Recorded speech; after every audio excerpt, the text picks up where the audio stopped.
Today's case is more than just another probation hearing. This is Amari Greenwood standing before the judge not for the first time, but after multiple missed reports and a past theft conviction. And here's the twist: despite violating the same condition again and again. She's about to argue she's turned a new leaf, but will the court buy it? We've got a judge who does not play games, a defendant claiming redemption, and a decision that could go either way: state jail time or one last shot at freedom. Stick around, because this hearing spirals fast. The emotion, the stakes, the moment of truth, it's all coming up hand. Trust me, you don't want to miss what the judge says at the very end. All right, so here's the thing. We're at the record. Here's the thing. It's your decision. This is what I'm telling you, and I want you to hear me and internalize what I'm saying. All right, on this case, she hasn't entered a plea, has she? Not yet, Judge. All right, the court is calling 2017 CR 6646B, State versus Amari Greenwood. Could I have parties announced? Megan Galloway for the state. Alma Benavides from Miss Greenwood. And are you Miss Greenwood? Yes, ma'am. All right, Ms. Greenwood, did you review the motion to revoke community supervision and state's motion to supplement pending motion to revoke probation with your attorney? Yes, ma'am. Did you understand it? Yes, ma'am. Are you the same Amari Raisha Greenwood who was placed on community supervision in 2017 CR 6646B for the offense of theft of property $2,500 to $30,000 on January 24th, 2023 for a term of 2 years? Is that you? Yes, ma'am. All right, state. Violation of condition number 4 in Bexar County, Texas. The defendant Amari Raisha Greenwood did then and there fail to report to the supervision officer as directed for the months of August, October, and November 2023 in violation of condition number 4. How do you plead to that? True or not true? True.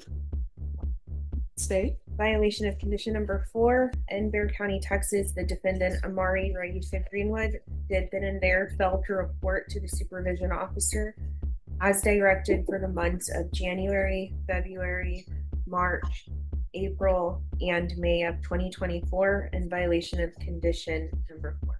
How do you plead to that? True or not true? True. We waive and abandon the remainders, Your Honor. Any objection? No objection. True. Did you understand by pleading true to 4 and 4, the court could find it true, grant the motion, sentence you up to 1 year in the state jail facility? Yes, ma'am. Knowing that, do you still wish to plead true to violations 4 and 4? Yes, ma'am. Court will find violations 4 and 4 true. Is there a proposed agreement? Judge, there is, after conferring with probation, the recommendation is to deny the state's motion, extend the defendant for 1 year, alter and amend her conditions for SADIF, followed by aftercare, an updated TAP evaluation to be performed in custody, monthly UAs upon release, and sober support meetings. All right, what has she done on probation? Has she done anything? Judge, I do want to point out the top evaluation was already complete. That was done last month, and that is the new recommendation is for the SADF. I don't think you're a good candidate for probation. Let me just tell you why. This is not your first motion to revoke, and it's the same thing. And in 2023, you were here for a motion to revoke, and a TAP evaluation was done. They did GPS. So, I mean, what have you been doing since then? You want to raise your right hand for me, please? Do you solemnly swear or affirm the testimony you give will be the truth and nothing but the truth, so help you God? Yes, ma'am. All right, you can lower your hand, state your name for the record. Amari Raisha Greenwood. All right, so what have you done since you've been on probation? I got my GED. Oh, that's great. Yes, Okay. ma'am. I am in school currently. Going to cosmetology school, and I enrolled in Southern University, working in my associate's degree. I understand that I messed up, and I'm truly sorry. I'm not the same person I was last time you saw me. I totally wanted to turn around in my life. I'm tired of this. I'm almost 30. I just want to move forward in my life. I understand I messed up. Yes, I just truly want to move forward. And in between time, I was going through a lot. It's not an excuse, because that didn't make a difference. But I truly am a different person, and I have stuff going on out there, and I do not want to be locked up. I'm sorry it is. I just want to move forward. Okay. All right, off the record for a moment. We got, position. All right, so here's the thing. They want you to be continued.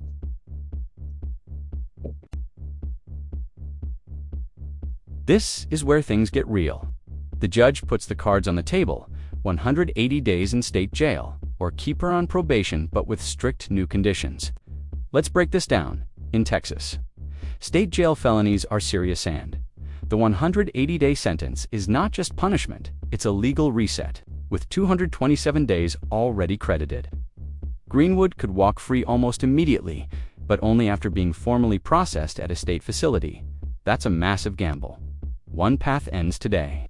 The other keeps her tethered to the court for 2 more years. Would you roll the dice and take the 180?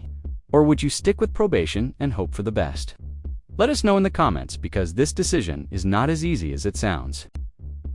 I can continue you. I don't know if you're going to be successful on this or not. Yes, ma'am. Or I can send you to the state jail facility for 180 days. And the reason why I'm saying 180 days is because of the fact that you've obtained your GED, and I'm glad you're on the right track, and that you have, worked towards rehabilitating yourself. So this is what you need to think long and hard about. The 180 days, you do your 180 days, you'll be done. You get credit for whatever time that you've previously done, or you're going to continue to be on probation. You're already on regular probation, which means this is already a felony conviction. So if you want to discuss that with your attorney, you can. And if you want to talk to them to see how much time she has. She has, I believe, Judge, according to probation, she has 227 days credit. Well, what I can tell you is, because this is a state jail felony case, they may release you from the jail, but legally what they're going to do is they're going to take you and process you at the state jail facility. And if you have credit that's beyond 180 days, they'll release you from the state jail facility. You want to do that?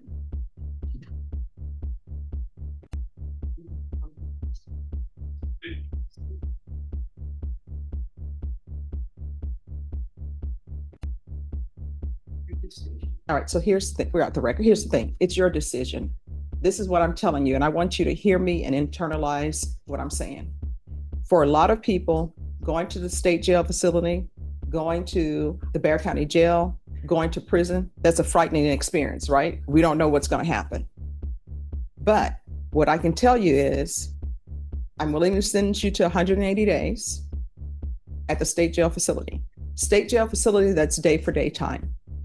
What everybody is telling me is that you've already satisfied that time. But because it's a state jail facility, normally and legally, they don't release you. They're not supposed to release you from the Bexar County Jail. Now, I've heard situations where people have been released from the Bexar County Jail, even though they're supposed to be processed through the state jail facility. What I'm telling you is legally, they're supposed to take you to the state jail facility, process you.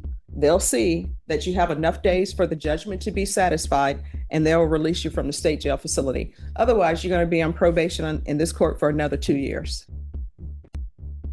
I'll do that 186. All right. Are you waiving your right to appeal? Yes. Well, not I guess. So if you want me to give you the 180 days, then that's something that you're asking me to do. That's something that your counsel is asking me to do. And I think the state is going to be asking me to do that. And do you want me to follow that? Yes, ma'am. And are you waiving your right to appeal? Yes, ma'am. All right. The court is finding violations of 4 and 4 true. The court will sentence you to 180 days in the state jail facility, give you credit for any time served. The court will show that the judgment is satisfied. Did you review the document entitled Trial Court Certification of Defendant's Rights to Appeal with your attorney? Did you understand it and sign it? Yes, ma'am. Because this is a plea bargain agreement, because I followed your plea bargain agreement, and because you waive your right to appeal, you do not have the court's permission to appeal. Because this is a felony conviction, you're not allowed to own or possess any weapons or ammunition. If you have a question over what a weapon or ammunition is, you'll need to speak to an attorney. You understand? Yes, ma'am. All right, we can go off the record. Here's the thing. You don't have probation hanging over your head. but you still need to remain vigilant because otherwise you're going to end up right back here. Don't be celebrating, woo, I'm off of probation, ooh, I'm out of jail, because that's when you start backsliding. So write down what your program is for your life and follow that program. And anybody who tries to stray you from that path, you need to kick them to the curb. You understand? Yes, ma'am. And I'll be here. If I'm here when you get out and you can't find what you're looking for, you can come back here and we can look online and find a place for you, okay? Yes, ma'am. All right, good luck to you. Thank you, Judge. You're welcome. Good to see you. You Thank too. Be excused. Yes. And there it is, Imari Greenwood chooses the 180-day sentence, waives her right to appeal, and walks into a state jail processing system with a clear understanding. This is her last second chance. The judge's final warning, crystal clear: do not celebrate, because the real test starts after release. Stay clean, stay focused, and stay away from anyone dragging you down. This case is a perfect example of how probation is not always the easier road, and how personal responsibility can make or break your future. What did you think of the judge's tone? Too harsh? Fair? Drop your thoughts below. And if you found this case as shocking as we did, hit that like button, share your opinion in the comments, and subscribe to Courtroom Files for more jaw-dropping courtroom breakdowns. We'll see you in the next one.